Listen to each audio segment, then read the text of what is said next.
Okay, so today we'll talk about getting sharp birds in flight photos. I'm going to share my own experiences. While we all have our own experiences with BIFs, stills, and this is my experience so far. I shoot handheld, and ever since I got this Nikon 200-500 monster, I had to adapt my technique, and the weight of the lens itself is enough workout for me. In short, I can no longer snap shoot like I used to with my earlier 70-300. Overhead shots of tiny birds has become extremely challenging, to say the least. Some believe in faster shutter speeds, some combine that with aperture, and some talk more about focus points and tracking. While it is all related, the crucial factor is missing. That is just my own experience and opinion. I believe a couple of simple exercises that one should do sitting around at home or just on your balcony or rooftop, wherever, will make a huge difference to getting sharper, better bird shots in flight. Actually, that would also apply to other wildlife, as we will see later, because the fundamentals remain the same regardless.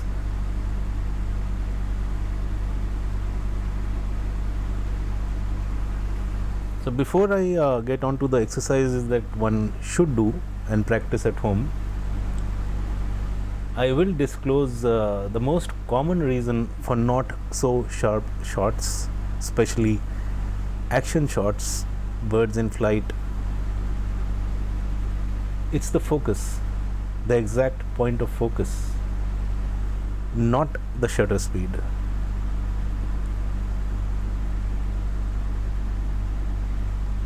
Keep in mind, there is only one point of focus.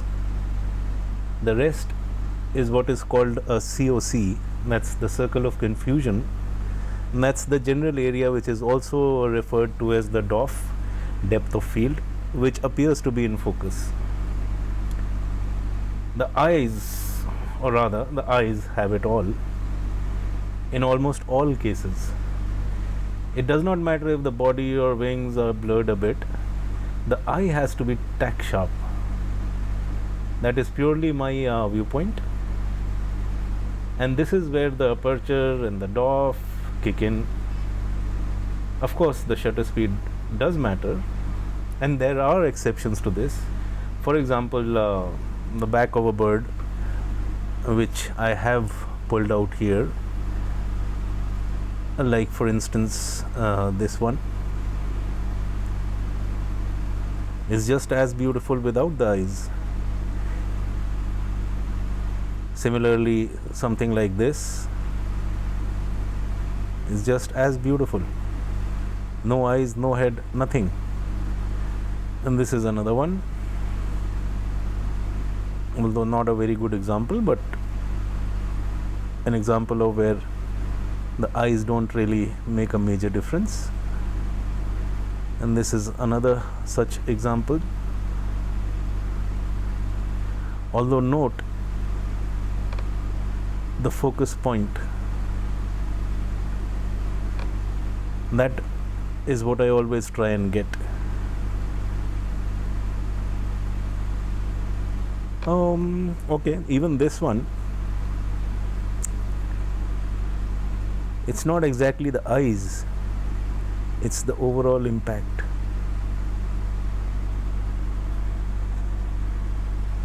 So this is a recent one with my new 850 and the 200-500.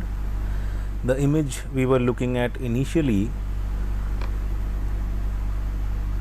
this is from 2015 with my 50-300 and 55-300. That's a Nikon 55-300.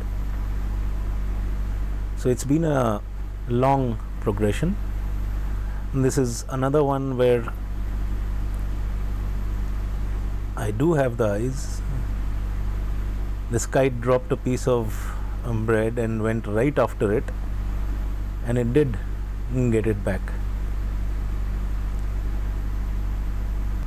So without wasting much time, let's talk about the exercise. It's a simple exercise which you can do sitting at home, on your rooftop, wherever. Just look at any object. If you're indoors, look at a glass, a cup, or whatever is around you.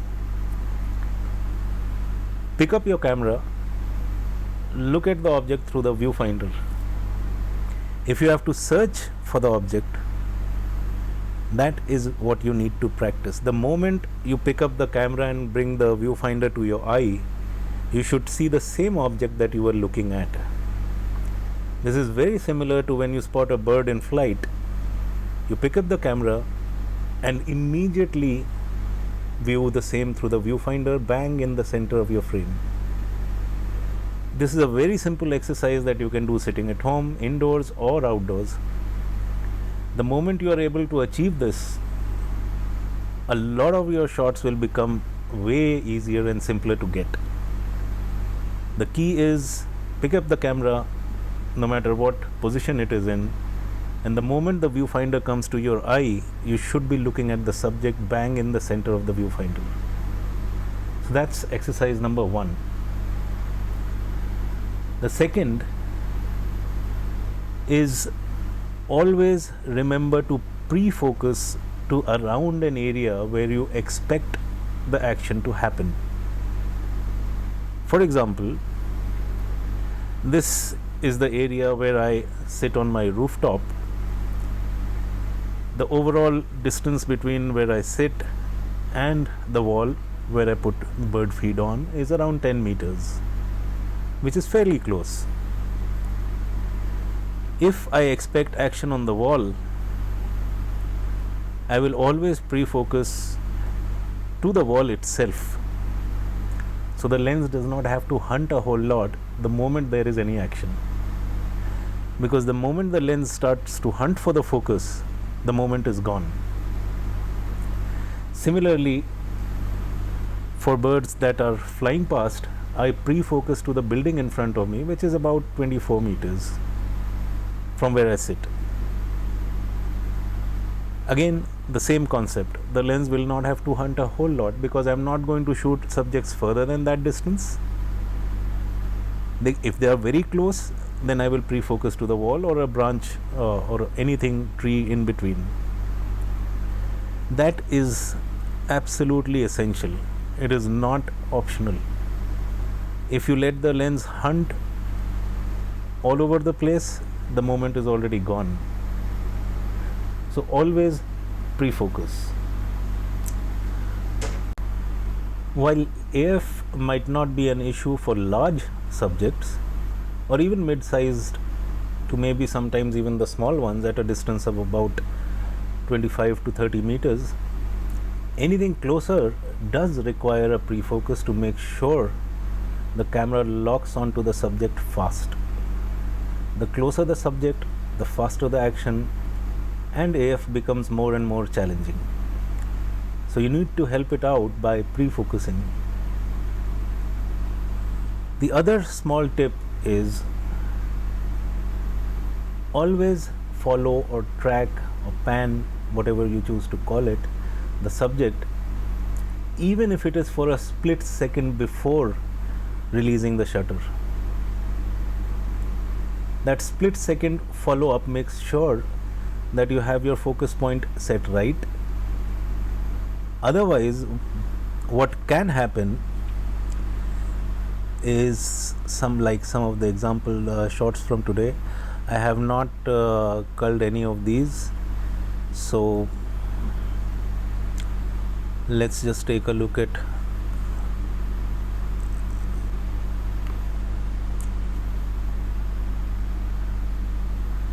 and this is the second and the third. So although this looks to be in focus, and let's go and apply the preset. Now it is apparent that it is slightly off. What happens is, if you just release the shutter without tracking like I did in this case, all three shots,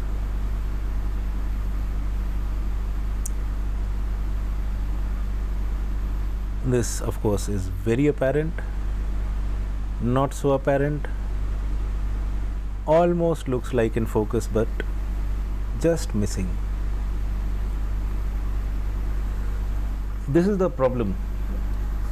If you don't track a bird first, the camera might think it has focus.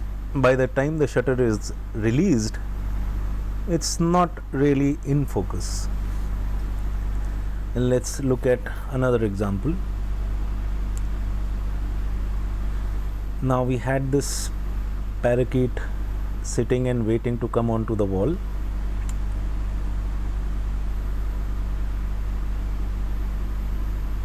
Look at the eye here.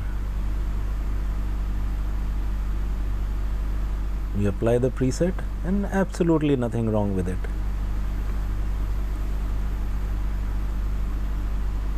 This is the second. Note, it's slightly off, and although I am following it, it is just too fast at this distance.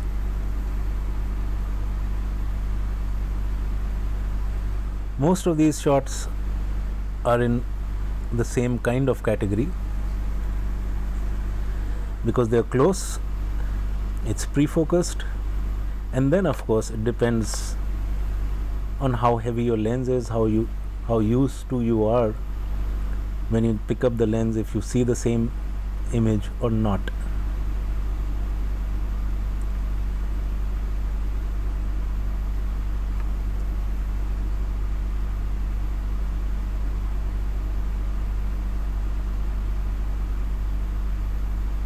And we have a sequence of smaller birds.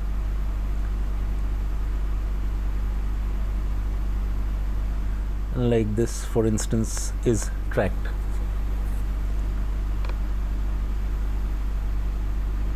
This was earlier. It was a reasonable light, so I chose to go to ISO 100 and bumped up the shutter speed substantially. Now if I apply the preset here, it just pops out. This is the second inline. If I apply the preset here, this also pops out. This is the third one, as the file names will also indicate, and almost equally good. And we apply the preset here, marginally off. And of course the perspective has changed, so I would probably not keep this anyway. I'll mark it as rejected.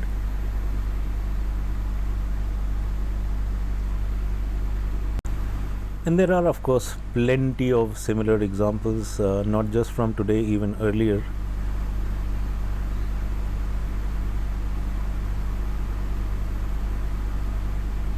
The head being the target. The intent is to get the eye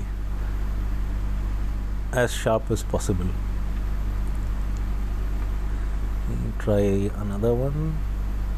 Okay, this was just a plastic bag floating around. And yes, I do get these also. Let's look at this one now. And it's obviously not the shutter speed, because look at this. At 2500 it should have frozen. These are all similar examples. Social distancing.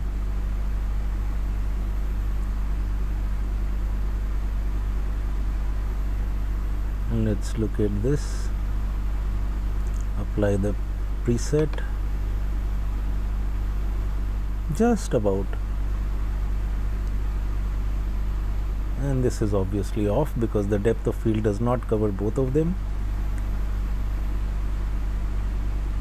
Now this is a silver bill at around 18 meters at 500 mm. And there's almost nothing because it's so small. So if these guys are in flight and if you're not very close, nothing is going to happen. And this is another one which is tracked and therefore sharp enough. The whole idea is to track at least for a split second to make sure the camera actually has achieved focus at the point where you want it. And this is the second in sequence, just as good, and the third, the perspective has changed and of course out of focus for me.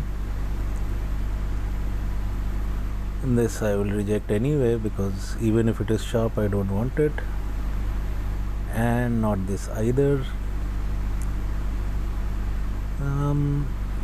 Okay, let's see. Good enough. And let's try this. Marginally off, very marginally. This is the third in the sequence. This seems fine.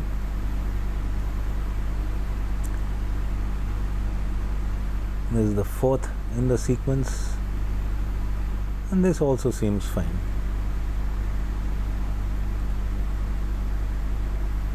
Okay. So my personal experience and advice, therefore, as we see even here, there are only 4 in a sequence, and generally it would only be 3. So experience tells me that just firing off the shutter does not really help, because even if you are doing something like 10 fps, 20 fps, and if you are tracking, the perspective will keep changing anyway with every split second.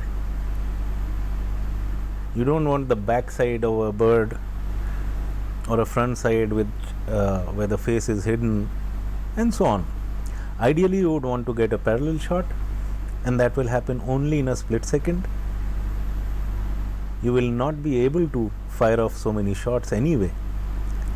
So what I would recommend is, if you have the space and the distance, just do a burst of 2 to 3 shots, maybe at the most 4 or 5.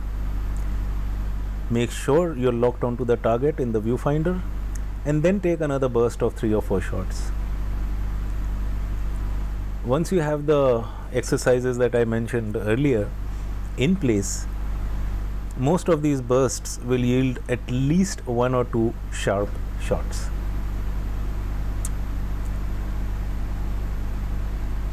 Okay, so now that we have the basic techniques out of the way, let's go to the camera settings. The first thing I would highly recommend is setting up what is commonly called the back button focus, to delink the autofocus system from the shutter release.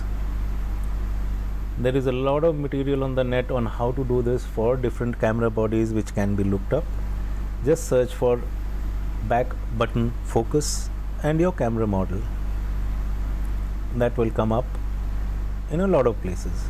Whether it's just a Google search or a YouTube search, there would be enough material on it. Nikon cameras have a nuance which should be fixed for every wildlife photographer. As you can see, the AFC, the continuous shooting mode, is set to release, which implies that the shutter will be released regardless of whether or not you have achieved focus. So the first thing you should do after setting up the back button focus is to change this option to make sure AFC is set to focus. Once that is done, we'll look at shutter speed, aperture, ISO. So in looking up these three parameters, let's take up the ISO first.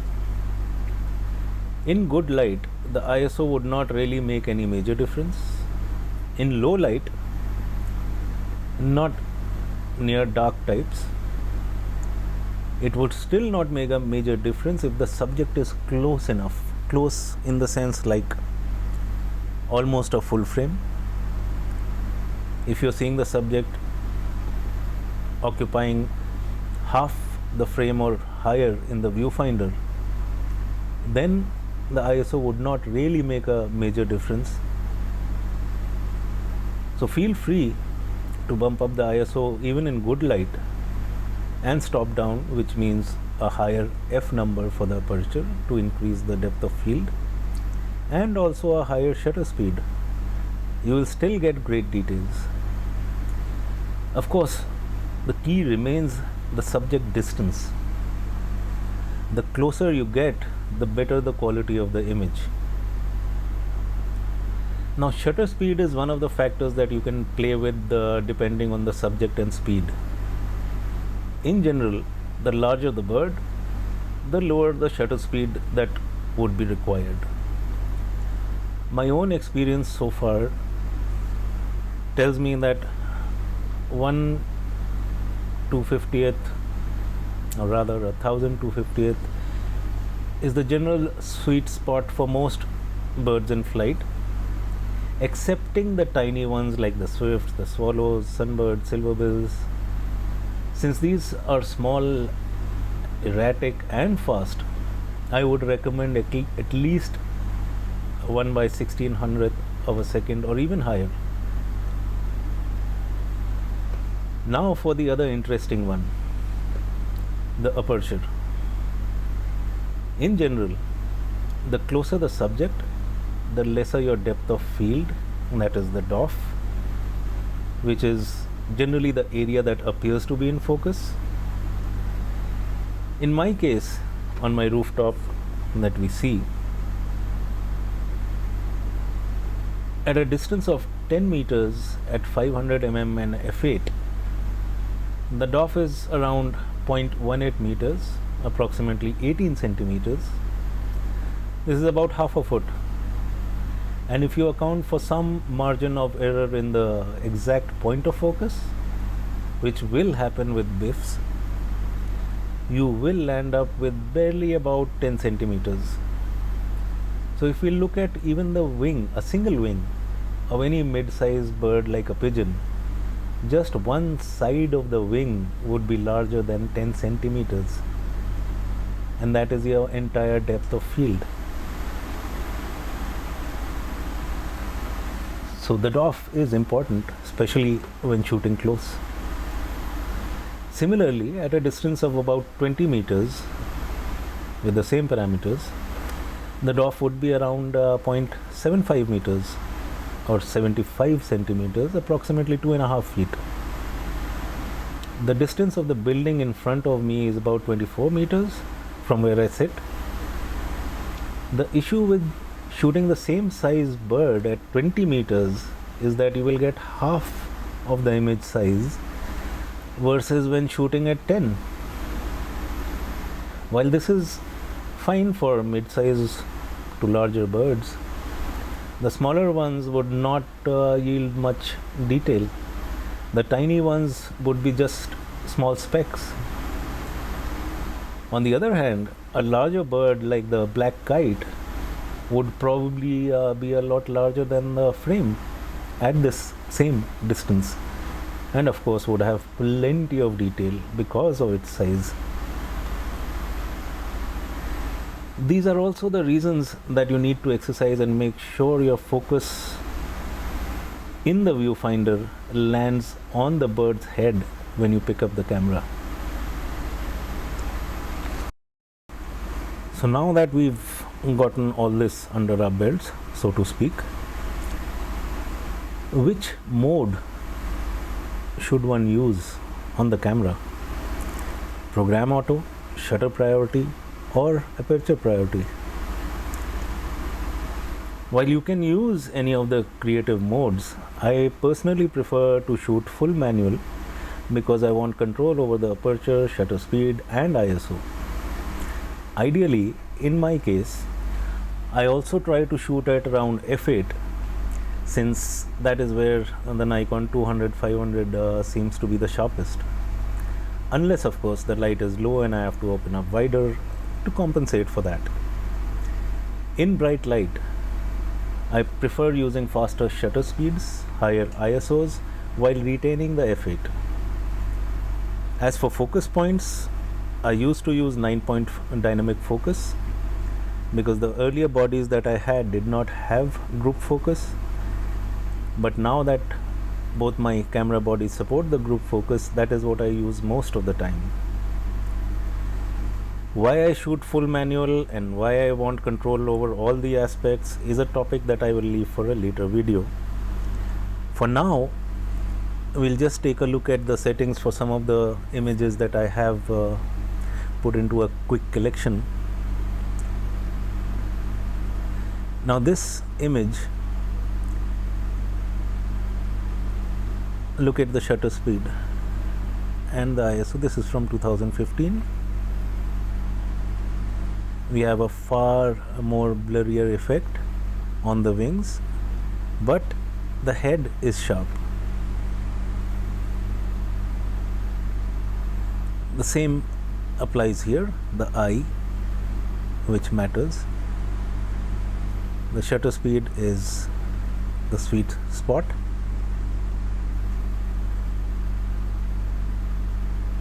This is again a 2015 image. We've already seen this one, and this is at 1/800th because this was actually fairly late in the day. This is a smaller bulbul, not very sharp, but this was after I'd changed to a 7300 and a D7200. And this is also at 1/800, although this is a small bird, but the overhead shots could be done easily with the 7300. The 200-500 I cannot even lift that far. This is also with the 7300, the same 1250 shutter speed. This is also 1250 shutter speed. This is at 6/40th. This is at 1000 of a second because it was landing and a continuous shot can get one of these. This is at 1600th of a second. And this is from 2016. This is at 1000th of a second. The sweet spot again 1250, 1600, because I actually wanted to try and freeze the feathers.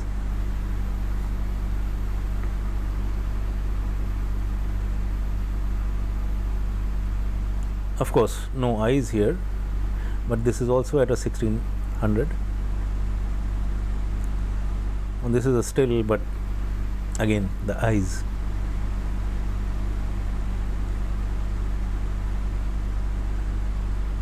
In these kind of images, the subject itself stands out a bit more than anything else.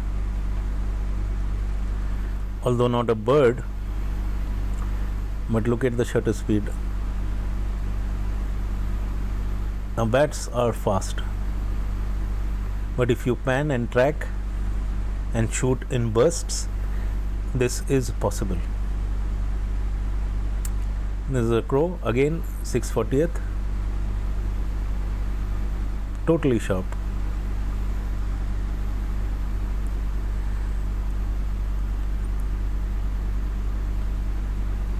(6/40th) again, and this is at 1000. This is one of the places where you're not really concerned with the eyes, it's just a composition. This we've already looked at, not a sharp enough image at 800th, was a bit too far anyway. And these are the kind of birds where you would generally require 1600th or even higher. Again, not really a bird, but the sweet spot. This was with my 7500 and the 500 mm.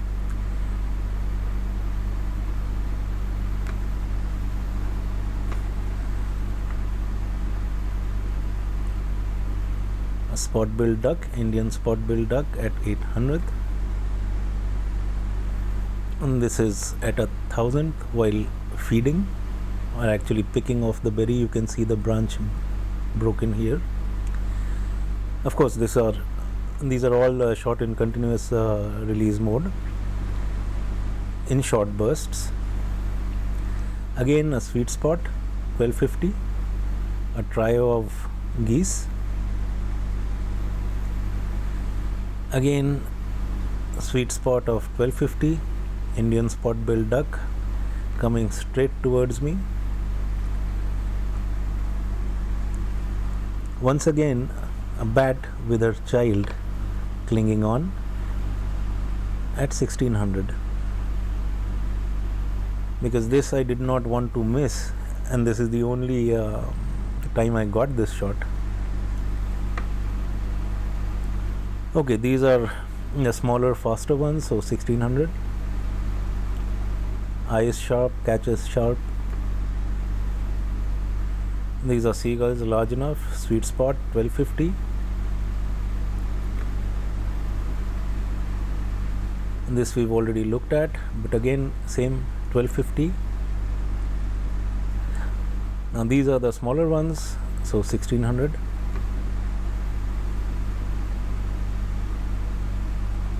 Now this is one of the more recent ones.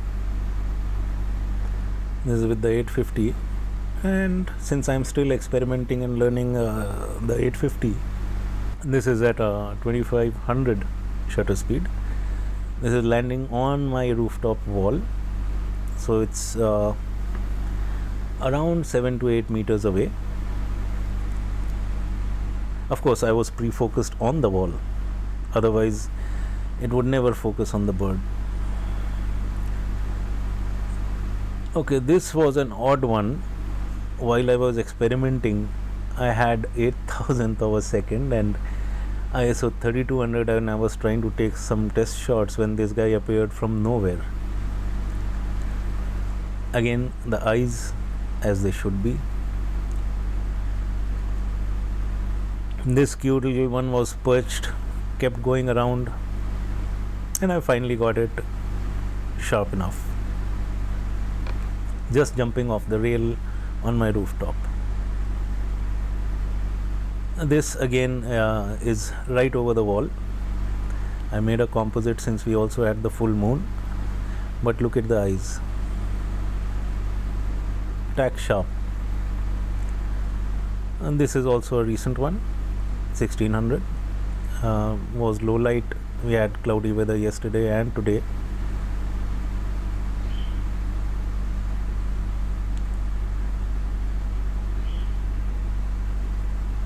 So hopefully that gives you a head start on getting sharper bird in flight shots, and we'll have more in the next one.